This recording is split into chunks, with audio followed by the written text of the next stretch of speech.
We are getting some breaking news in the investigation into the disappearance of Nancy Guthrie. Subscribe right now. Hit that notification bell. Turn on every notification.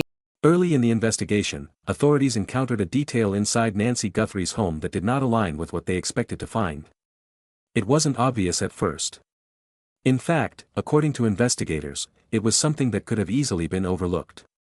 But once it was examined more closely, that single detail began to raise a much larger question. Because whatever happened inside that house may not have followed the timeline everyone initially believed. And at the center of that uncertainty is one question that still hasn't been answered. What exactly happened inside Nancy Guthrie's home before she disappeared? Everything in this case, based on available information, begins with a routine that suddenly stopped.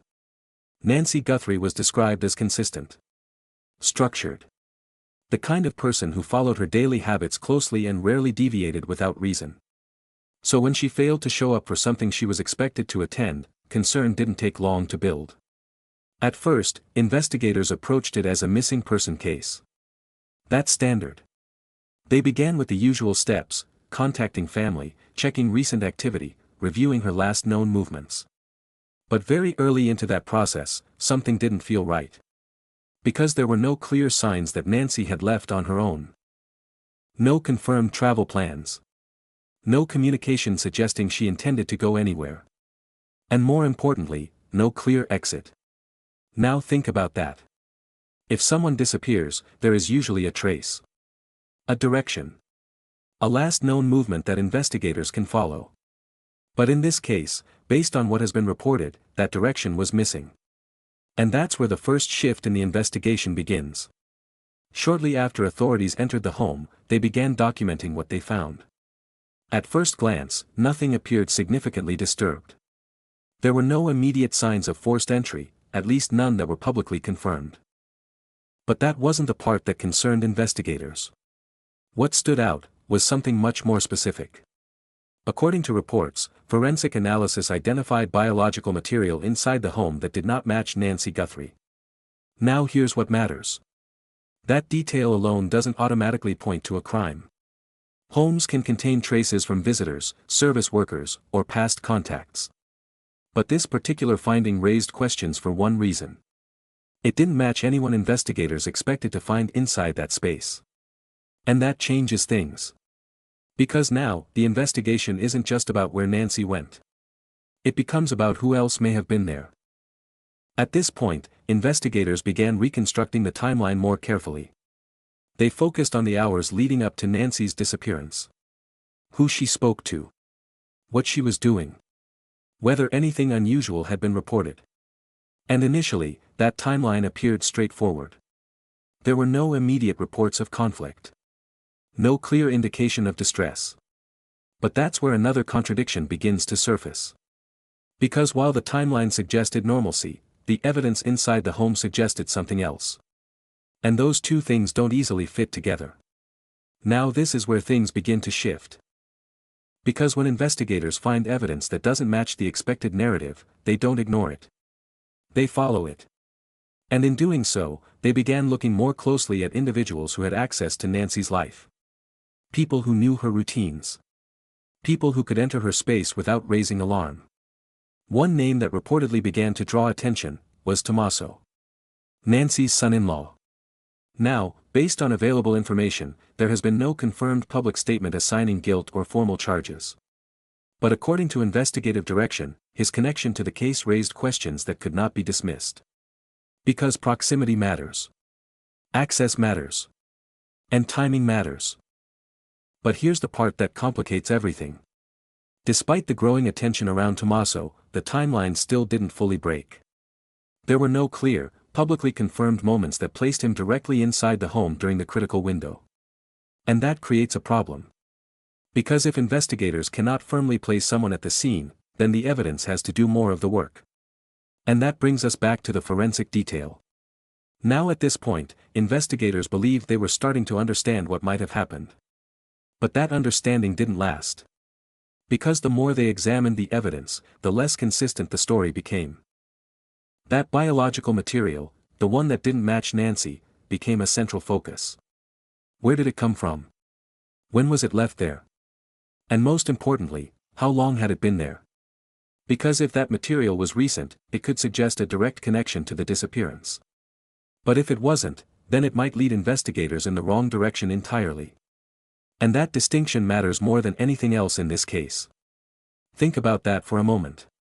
One piece of evidence. Two completely different meanings. And no immediate way to confirm which one is correct. That's where investigations become difficult. Because now, every step forward carries uncertainty. As the investigation continued, authorities reportedly began expanding their scope. They looked beyond the immediate household. They examined external connections, recent movements, and any activity that might explain the presence of that unknown material. But again, nothing definitive was publicly confirmed. And that silence, in cases like this, often creates its own kind of tension. Because when information is limited, speculation fills the gaps. And that can make it harder to separate what is known from what is assumed. At the same time, another detail began to raise questions. The condition of the home itself. Because while there were no clear signs of forced entry reported, investigators also did not describe the environment as completely untouched. Which suggests something in between. Not a clear break-in. But not entirely normal either. And that gray area is where many investigations stall. Because it leaves open multiple possibilities. Was someone let in willingly? Did someone enter without leaving obvious signs? Or did something happen that has not yet been fully explained? Now here's what matters. When you combine an unclear timeline, unidentified biological evidence, and a space that doesn't fully match expectations, you don't get answers. You get more questions. And that's exactly what happened here. Now at this point, investigators believed they had identified the key elements of the case. But that belief was about to be challenged. Because new attention began to focus on something else entirely. Not just what was found inside the home. But what may not have been reported about it. And that's where the name Bob Krygier begins to enter the conversation.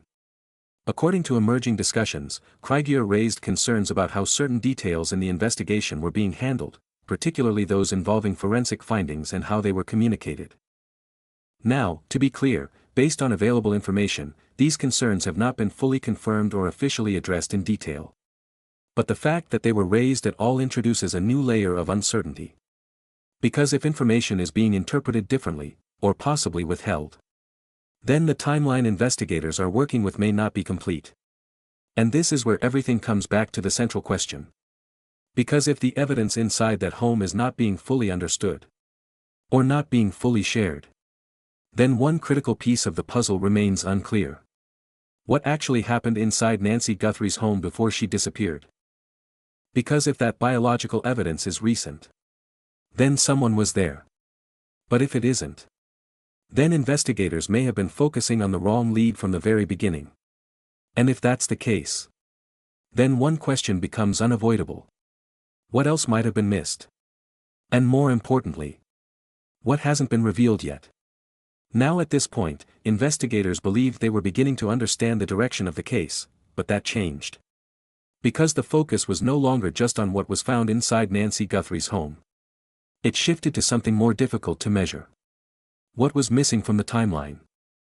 Up to this stage, based on available information, the investigation had been working with a structure that seemed, at least on the surface, consistent. Nancy followed a routine. She was last known to be inside her home. And then, that routine stopped. But what investigators began to question was not just when it stopped. It was how cleanly it stopped. Because in most cases like this, there is a transition. A moment where something interrupts the normal flow of events. A call that wasn't returned. A message that seemed unusual. A movement that didn't align with expectations. But here, that transition point was unclear. And that's where the second major contradiction begins. According to investigators, there was a gap in the timeline that could not be fully accounted for. Not a large gap. Not something obvious. But enough to raise concern. Because within that window, something may have occurred that changed everything. Now here's what matters. When investigators cannot define a clear moment of disruption, they begin looking for indirect indicators. Patterns. Behavior. Subtle changes that might suggest something happened, even if it wasn't immediately visible. And in this case, one of those indicators came from communication. Reportedly, Nancy's pattern of contact, whether through calls, messages, or expected interactions, did not follow its usual rhythm. There was a point where communication simply stopped. And not in a gradual way. It was abrupt. Now think about that. People don't typically disappear from communication without a reason. Even small deviations, a delayed reply, a missed call, can help investigators narrow down when something changed. But when communication stops without warning, it often suggests one of two things. Either the person chose to step away intentionally, or something prevented them from continuing. And at that stage, investigators could not confirm which one applied here. But that wasn't the only detail that began to shift the direction of the case. Because as the timeline was examined more closely, another inconsistency emerged. And it had to do with movement. Specifically, whether Nancy had left the home at all. At first, the assumption was simple. If Nancy was missing, she must have left the house at some point. But according to investigative reconstruction, there was no clear, publicly confirmed evidence showing her exit. No verified sightings. No confirmed travel path. And that creates a different kind of problem. Because now, the question is no longer just where she went. It becomes, did she leave at all? This is where things begin to narrow. Because if there is no clear indication of exit, then investigators are forced to reconsider the starting point of the case. Not as a disappearance from outside, but potentially as something that began inside. And that brings us back, once again, to the evidence within the home. Now at this point, investigators believed they had identified the key area of focus, but that changed. Because attention began to shift toward behavior. Not just Nancy's behavior, but the behavior of people around her. One of the individuals reportedly examined more closely was Tommaso. Again, based on available information, there has been no official confirmation of wrongdoing. But investigators often look at those closest to the situation first. Not as a conclusion, but as a starting point. Because familiarity can create opportunity. What reportedly raised questions was not a single action, but a pattern. Statements that required clarification. Timelines that needed to be aligned. Details that did not immediately fit together. And that's where the investigation became more complex. Because inconsistencies in statements don't always indicate guilt. Sometimes, they reflect confusion, miscommunication, or incomplete memory. But when those inconsistencies align with other unresolved elements, investigators take a closer look. Now here's where things begin to tighten. Because while behavior was being analyzed, the forensic evidence had not gone away. In fact, it became more important. Because if the timeline could not confirm presence, then the physical evidence might. But that's where another problem appears. Because according to discussions surrounding the case, the interpretation of that evidence was not entirely settled. There were questions about how it was analyzed, how it was categorized, and whether all findings had been fully explained. Now, to be clear, based on available information, there has been no official confirmation that anything was mishandled. But the presence of those questions introduces uncertainty. And in investigations like this, uncertainty can slow everything down. Now think about what that means. An unclear timeline. Unresolved forensic interpretation. And behavior that requires further examination. Individually, each of these can be explained. But together, they form a pattern that investigators cannot ignore. At the same time, external attention on the case began to grow. People started asking questions. Not just about what happened to Nancy, but about how the investigation itself was being handled. And this is where Bob Krygier's name begins to reappear. According to emerging reports and discussions, Krygier raised concerns about the way certain elements of the case were being presented. Particularly those involving the forensic findings. Now again, these concerns have not been fully confirmed in official statements. But they introduce a critical layer to the case. Because if different interpretations of the same evidence exist, then the direction of the investigation could shift significantly depending on which interpretation is correct. Now at this point, investigators believed they were working with a stable framework, but that changed. Because the case was no longer just about finding Nancy. It became about understanding whether the information being used to find her was complete. And that leads to a deeper question. Because if key details are still being examined, or possibly re-examined, then the original assumptions may not hold. And if those assumptions change, then everything built on top of them changes as well. Now here's what matters. If Nancy did not leave the home in a way that can be clearly traced, and if there is evidence inside that home that has not been fully explained, then the investigation may be dealing with something more contained than originally believed. But without confirmation, that remains a possibility, not a conclusion. And that is where the case stands at this stage. Balance between what is known and what has yet to be clearly defined. Because if the timeline cannot confirm when Nancy disappeared, and the evidence cannot yet confirm who was present, then one question continues to surface. What happened during that missing window of time? And more importantly, if the concerns being raised about the investigation are valid, could the answer already exist, but not yet be fully understood? Now at this point, investigators believed they were close to narrowing the case down, but that changed. Because the deeper they went into the timeline, the more it began to feel incomplete. Not broken. Not entirely wrong. But missing something. By this stage, based on available information, the investigation had identified three critical elements. An unclear timeline, unresolved forensic evidence, and questions surrounding how certain details were being interpreted. Individually, each of these could be explained. But together, they pointed to a single possibility. That the case might not be lacking evidence. It might be lacking clarity. And that's where everything begins to shift again. Because when investigators reach that point, they don't just look for new evidence. They go back. They re-examine what they already have. And sometimes, what they find the second time, changes everything. According to discussions around the case, that re-examination began with the same detail that first raised concern. The biological material found inside Nancy Guthrie's home. Now here's what matters. Earlier, that evidence introduced a contradiction. It didn't match Nancy. And it didn't immediately match anyone expected to be there.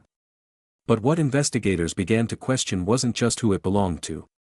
It was when it was left behind. Because timing changes meaning. If that material was left shortly before Nancy disappeared, it could suggest direct involvement. But if it had been there longer, days, weeks, even months, then it may not be connected to the disappearance at all. And that creates two very different paths. One leads toward a potential suspect. The other leads away from the scene entirely. Now think about how difficult that is. The same piece of evidence, pointing in two completely different directions. And no immediate way to confirm which one is correct. This is where investigations slow down. Because before moving forward, investigators need certainty. Not assumptions. Not probabilities. But something that holds under scrutiny. And at this stage, that certainty had not yet been publicly established. At the same time, the timeline continued to present problems.